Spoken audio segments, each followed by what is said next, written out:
మన కథల సమయంకి స్వాగతం. సంధ్యాదీపం. రచన ఈశ్వరి గారు. ఈ కథ ఈనాడు ఆదివారం పుస్తకంలోని 24 ఫిబ్రవరి 2019లో ప్రచురితమైంది. ఇక కథలోకి వెళ్దామా? అమ్మా రాధా, నేను రేపో ఎల్లుండో మన ఊరు బయలుదేరి వెళ్తానమ్మా. అత్తయ్య కార్యక్రమం దగ్గరికి వస్తుంది. 2 రోజుల ముందు నువ్వు, అబ్బాయి, పిల్లలు బయలుదేరి రండి. అమ్మాయికి అల్లుడు గారికి కూడా 2 రోజుల ముందే రమ్మని చెప్పాను. మీరొక్కరే వెళ్ళి ఏం కష్టపడతారులే మావయ్య, అందరం కలిసే వెళదాం. నేను సాహితీ కావలసినవన్నీ 2 రోజుల్లో ఏర్పాటు చేసేస్తాం. మీరేం కంగారు పడకండి. పురోహితులకు మాత్రం ఫోన్ చేసి చెప్పండి. మీరొక్కరే బస్సులో వెళ్ళి ఏం తిప్పలు పడతారు అంది రాధ. దాందేం ఉందమ్మా, రాత్రి 10 గంటలకు బస్సు ఎక్కి తెల్లవారేసరికి మన ఊరు వెళ్ళిపోవచ్చు. అయినా పక్కన అద్దెకున్న వాళ్ళు ఉన్నారు కదమ్మా, పాపం ఆ అమ్మాయి అన్నీ చేసి పట్టుకొస్తుంది. నన్ను స్టవ్ కూడా వెలిగించనివ్వదు. నేను ముందుగా వెళ్ళి ఇల్లు అది శుభ్రం చేస్తాను. కొన్ని బ్యాంకు పనులు కూడా ఉన్నాయి. అబ్బాయికి చెప్పాను, సరేనన్నాడు. ఎంత? నేను వెళ్ళిన వారం రోజులకు మీరు, అమ్మాయి, అల్లుడు, పిల్లలు కూడా వచ్చేస్తారు కదా. ఈలోపు ఊళ్ళో స్నేహితులని చుట్టాలని కూడా కలుస్తాను. మళ్ళీ మీతో వచ్చేస్తాను కదమ్మా. మామగారి మాటలకు కోడలు రాధ కన్విన్స్ అయ్యి, సరే మావయ్య, మీ ఇష్టం. ఇంటి పనులని మరీ కష్టపడిపోకండి. మీ ఆరోగ్యం జాగ్రత్తగా చూసుకోండి. రిజర్వేషన్ చేయించమని ఈయనకి ఫోన్ చేసి చెప్పండి. అలాగేనమ్మా. కోడలి మాటలకు సంతృప్తి పడిన విశ్వనాథం న్యూస్ పేపర్ తీసుకుని తన గదిలోకి వెళ్ళాడు.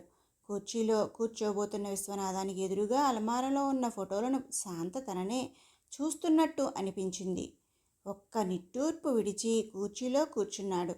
అప్పుడే శాంత నన్ను వదిలి వెళ్ళి 2 ఏళ్ళైపోయింది. శాంత పోయినప్పటి నుండి ఎక్కువ కాలం కొడుకు దగ్గరో కూతురు దగ్గరో ఉంటున్నాను. ఒక్కడిని ఊళ్ళో ఉండడానికి వాళ్ళు ఇష్టపడట్లేదు. కోడలు అల్లుడు కూడా తనని అభిమానంగానే చూసుకుంటారు. కాబట్టి ఎప్పుడూ ఒంటరితనంగా అనిపించలేదు. శాంత తనతో ఉన్నట్టే ఉంటోంది అనుకున్నాడు.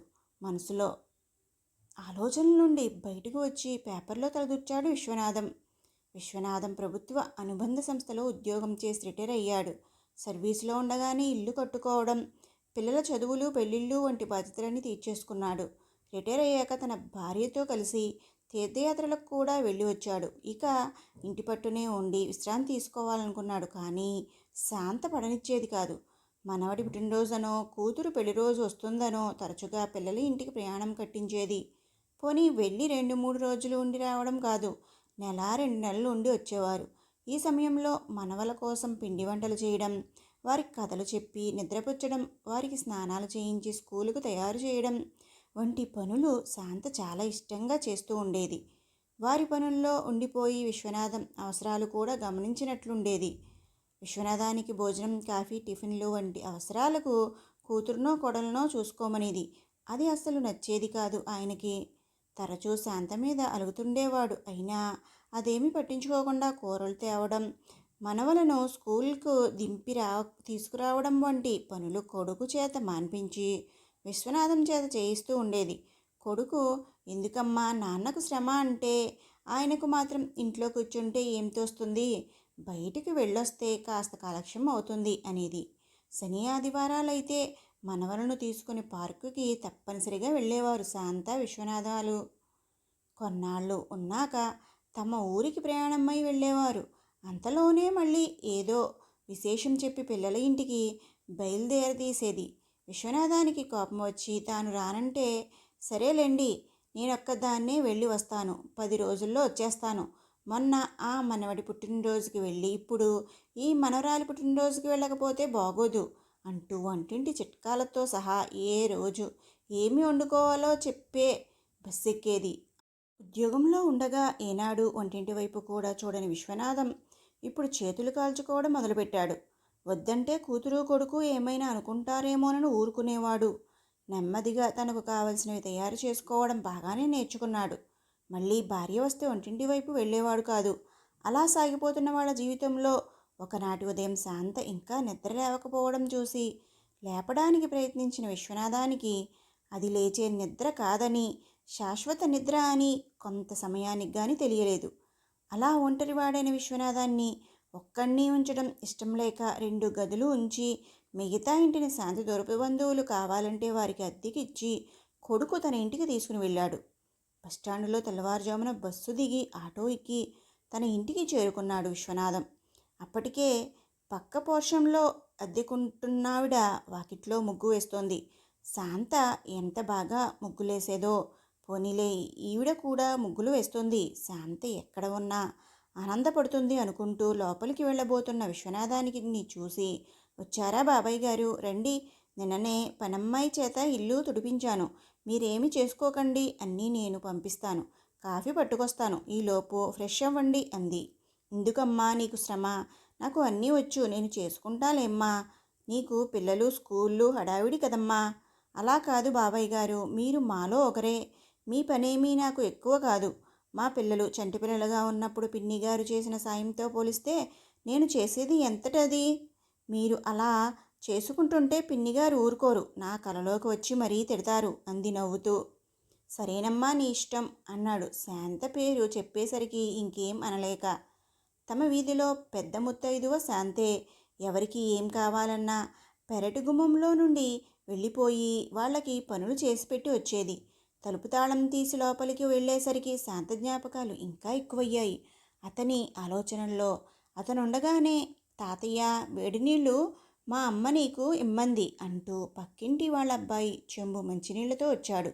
తనకి బ్రష్ చేసుకున్న వెంటనే వేడి నీళ్లు తాగడం అలవాటు. కొడుకు ఇంట్లో అయినా కూతురు ఇంట్లో అయినా విశ్వనాథానికి అలాగే వేడి నీళ్లు తెచ్చిస్తారు. అయ్యో ఎందుకమ్మా, నా దగ్గర వాటర్ బాటిల్ ఉంది అన్నాడు విశ్వనాథం. తాతయ్య, మా అమ్మ నిన్ననే ఫిల్టర్ కడిగి మంచినీళ్లు పట్టానని చెప్పమంది అని పరిగెత్తి వెళ్ళిపోయాడు. విశ్వనాథం బ్రష్ చేసుకుని మంచినీళ్లు తాగేసరికి మళ్ళీ పక్క వాళ్ళ అబ్బాయి ఒక చేత్తో కాఫీ కప్పు, మరో చేత్తో పేపరు పట్టుకొచ్చాడు. అతనికి కాఫీ తాగుతూ పేపర్ చదవడం అలవాటు. పడక్కుర్చీ వేసుకుని కాఫీ తాగుతూ పేపర్ తెరిచి చూడబోతూ మనసులో ఎంతమందికి ఈ అదృష్టం ఉంటుంది. తన చుట్టాలు స్నేహితుల్లో కొందరు భార్యలు పోయిన తరువాత పిల్లల దగ్గర అడ్జస్ట్ అవ్వలేక, ఒక్కరూ ఉండలేక వృద్ధాశ్రమంలో చేరి నిరాశగా జీవితాన్ని గడుపుతున్న వారున్నారు. ఒక్కరూ ఉండలేక బెంగతో భార్య వెనకే పోయినవారు ఉన్నారు. దురదృష్టవశాత్తు తను శాంతను పోగొట్టుకున్నా తన అలవాట్లకు అనుగుణంగా అన్నీ అమర్చే కూతురు కోడలు ఉన్నారు. ఎక్కడ ఉన్నా ఏ లోటు లేకుండా గడుస్తోంది అనుకున్నాడు తృప్తిగా. కాఫీ తాగి పేపర్ చదివి ఆ పడకుర్చీలోనే ఒక గంట పడుకుని లేచాడు. ఈలోపు పక్క పోర్షన్ నుండి టిఫిన్ రానే వచ్చింది. స్నానానికి లేచి వెళ్ళబోతూ ఎదురుగా ఉన్న బీరువా వైపు చూశాడు. ఆ మధ్య దీనిలో ఉండే శాంత చీరలు, నగలు. కూతురు కోడలు ఏవో సర్దుబాటు చేసుకున్నారు. నా బట్టలు ఏమన్నా ఉన్నాయా అనుకుంటూ పక్క అలమారలో ఉన్న తాళం తీసి బీరువా తెరిచాడు విశ్వనాథం. చాలా మటుకు అరలు ఖాళీగానే ఉన్నాయి. పై అరలో అతనివి కొన్ని ఇస్త్రీ బట్టలు ఉన్నాయి. అవి బయటకు తీయబోతుండగా పైనుంచి కిందకు సెల్ ఫోన్ పడింది. ఇది ఎక్కడిది అని ఆశ్చర్యంగా చూశాడు. గుర్తొచ్చింది, శాంత పుట్టినరోజుకి తమ కూతురు గిఫ్ట్గా ఇచ్చింది. ఛార్జర్ తీసి ఛార్జింగ్ పెట్టి స్క్రీన్ ఆన్ చేసి ఏమున్నాయా అని చూడసాగాడు. ఎందుకో దాన్ని చూడగానే శాంత జ్ఞాపకాలతో మనసు భారమైంది. శాంత మంగళహారతులు, అన్నమాచార్య కీర్తనలు చక్కగా పాడుతుండేది. సెల్ ఫోన్ వాడే విధానం తనకు తానుగానే నేర్చుకుని పాటలు పాడి రికార్డ్ చేసుకునేది. ఫోన్లో శాంత పాటలు ఏమైనా ఉన్నాయేమోనని రికార్డింగ్స్ తీసి వెతకసాగాడు విశ్వనాథం. చాలానే రికార్డింగ్స్ ఉన్నాయి. మొదటగా ఉన్న దానిపై ప్రెస్ చేశాడు. తన మనవడు ముద్దు ముద్దు మాటలతో లింగాష్టకం పాడుతున్నాడు. మనవలకి ఎంత శ్రద్ధగా పాటలు పద్యాలు నేర్పించిందో శాంత అనుకున్నాడు. మరికొన్ని రికార్డింగ్స్ విన్నాడు. అవి శాంత పాడిన మంగళహారతులు. అవి వింటుంటే శాంత అతని ముందే ఉండి పాడుతున్నట్లు అనిపించసాగింది. స్నానానికి వెళ్ళడం వాయిదా వేసి మళ్ళీ కుర్చీలో కూర్చుని ఒక్కొక్క రికార్డింగ్ తీసి వినసాగాడు. వాటిలో కొన్ని టీవీలో వచ్చిన ఆధ్యాత్మిక ప్రసంగాలు, దేవతాస్తుతులు, మనవరాలి పాటలు, శాంత పాడిన అన్నమాచార్య కీర్తనలు, అలా ఒక్కొక్కటి వింటూ ఉండిపోయాడు. ఇంకొకటి మాత్రమే మిగిలింది. అది కూడా విందామని దానిపై ప్రెస్ చేశాడు. ఏమండి, శాంత గొంతు తననే పిలుస్తున్నట్టుంది. ఇంకా ఏం మాట్లాడుతుందా అని ఆసక్తిగా వినసాగాడు. దీనిలో రికార్డింగ్ ఇలాగేనా? కొంత నిశ్శబ్దం. ఆంటీ, వేరెవరిదో గొంతు. విశ్వనాథం మరింత ఆసక్తిగా వినసాగాడు.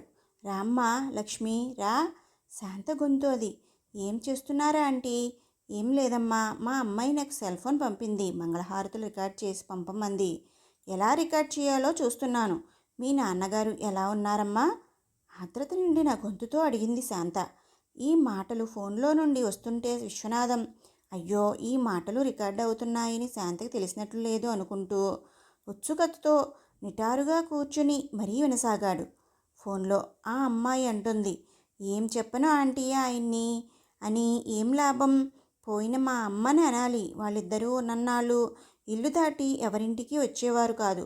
మా ఇంటికి కానీ అన్నయ్య ఇంటికి కానీ వెళ్ళినా ముళ్ళ మీద ఉన్నట్లు 2 లేదా 3 రోజులుండి వెళ్ళిపోయేవారు.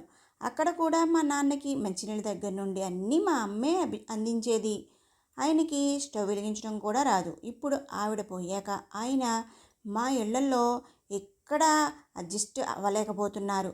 అలా అని ఒక్కరూ ఉండలేకపోతున్నారు. కూతుర్ని అయినా నా దగ్గరే ఉండలేకపోతుంటే మా వదినని మాత్రం ఏమంటాం? ఎప్పుడైనా 10 రోజులు మా దగ్గర ఉంటే ఆయన అలవాట్లు ఇష్టాలు మాకు తెలిసేవి. ఇది కావాలి అని అడగరు. లోపలే బాధపడుతుంటారు. అమ్మ అంత తొందరగా వెళ్ళిపోతుందని అనుకోలేదు. ఇప్పుడు ఆయన్ని ఎలా మార్చాలో అర్థం కావడం లేదు. అవునమ్మా, పెద్దవాళ్ళకి పిల్లలకి మనవలకి మధ్య ఆ గ్యాప్ రాకూడదు. అమ్మో, నేను కూడా ఈయనకి అన్నీ నేర్పించాలి. మా పిల్లలలో కూడా ఉండి వస్తుండాలి. చాచా అవేం మాటలా ఆంటీ? మీరెందుకలా అనుకుంటారు? మీరు అంకులు 10 కాలాల పాటు చల్లగా ఉండాలి. అదేం కాదమ్మా, ఇద్దరిలో ఒకరు ముందు ఒకరు వెనక తప్పదు. తోడు దూరమైన ఆడవాళ్ళు తమ బాధను బయటకు చెప్తూ ఏడుస్తూ బాధను క్రమంగా తగ్గించుకుంటారు. అదే మగవారు బయటకు చెప్పుకోలేక గుండె బరువును పెంచుకుంటారు. భర్త అనంతరం భార్యకు పెన్షన్ ఎలా ఆధారమవుతుందో భార్య అనంతరం కూడా భర్తకు ఆధారాన్ని చూపించాల్సిన బాధ్యత భార్యే చూసుకోవాలి. సూర్యాస్తమం తర్వాత సంధ్యాదీపాన్ని ఆసరా చేసుకునే జీవించేయాలమ్మా. ఆంటీకి మాటలు వదిలేయండి. నేనొచ్చి మిమ్మల్ని అనవసరంగా బాధ పెడుతున్నాను. సరే ఆంటీ, ఒక పాట పాడండి, నేను రికార్డ్ చేస్తాను. అక్కడితో ఫోన్లో వస్తున్న మాటలు ఆగిపోయాయి. గాలి పీల్చడం కూడా మర్చిపోయి వింటున్నట్టుగా ఉన్న విశ్వనాథం కళ్ళ నుండి టపటపా నీటి బొట్లు ఫోన్పై పడసాగాయి. నేను ఈరోజు ఇంత సదుపాయంగా ఉండగలుగుతున్నానంటే అదంతా శాంత ముందే ప్లాన్ చేసి పెట్టిందా? అప్రయత్నంగానే శాంత ఫోటో వద్దకు నడిచాడు విశ్వనాథం. 2 చేతులు జోడించి భగవంతుడికి దండం పెట్టినట్లుగా శాంత ఫోటోకి దండం పెట్టాడు. అంతలోనే ఫోటోను దగ్గరికి తీసుకుని తన పెదవులను ఆంచి, థ్యాంక్ యూ శాంత, నా కోసం నువ్వు ఎంత శ్రమ తీసుకున్నావు. నువ్వు ఉన్నప్పుడు లేనప్పుడు కూడా నా బాగోగులను చూసుకుంటున్నావు. అయినా నువ్వు లేని లోటు లోటే. నన్ను కూడా నీ దగ్గరకు తొందరగా తీసుకెళ్ళవు అనుకున్నాడు భారమైన మనసుతో.